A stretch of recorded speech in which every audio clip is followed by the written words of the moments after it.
بلای چون رسد بر تو مخور غم حکمتی دارد. چو دردی را خدا بخشد یقینا قسمتی دارد. یکی راضی ز تقدیر و یکی ناراضی هم از آن، که هر آدم به هر چیزی نصیب و قسمتی دارد. یکی افتاده از غمها که نالیدن بود کارش، یکی فارغ ز زحمتها که بخت و راحتی دارد. مرا بر کوی سرمستی که آخر آورد پستی، به نیکی کوش جانم که دنیا فرصتی دارد. دوا کن خسته حالی را چو می بینی که رنجور است، که بدبختی او حتما زمان و مدتی دارد. بیا بی گنج بی رنجی چو از کفت رفت می رنجی، بدان هر کس دادنانی بر روز منتی دارد.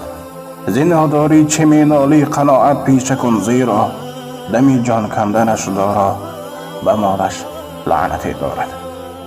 بلایی چون رسد بر تو مخور غم حکمتی دارد. چو دردی را خدا بخشد یقینا قسمتی دارد. واقعا برادران و خواهران خوب، وقتی که یک معما یا یک دردی به سر آمد، شما اینقدر سخت غم نخورید که هر یک اون درد، هر یک اون آفت از جانب الله تبارک و تعالی یک حکمت خود را دارد. خداوند متعال همه ما و شما را بخت و سعادت دنیا و آخرت نصیب گرداند. اما گفته نمانم که این شعر را بنده از سامانه اینترنتی با ما یک برادر راهی کرده. متاسفانه مؤلف شعر را نمیدارم. الله تبارک و تعالی یار نگهبان همه شما باشد. و السلام علیکم و رحمت الله. با احترام دوست برادری شما امید رحمت. اللهم صل علی سیدنا و نبینا محمد علی جمیع الانبیاء والمرسلین و علی آله و اصحابه اجمعین.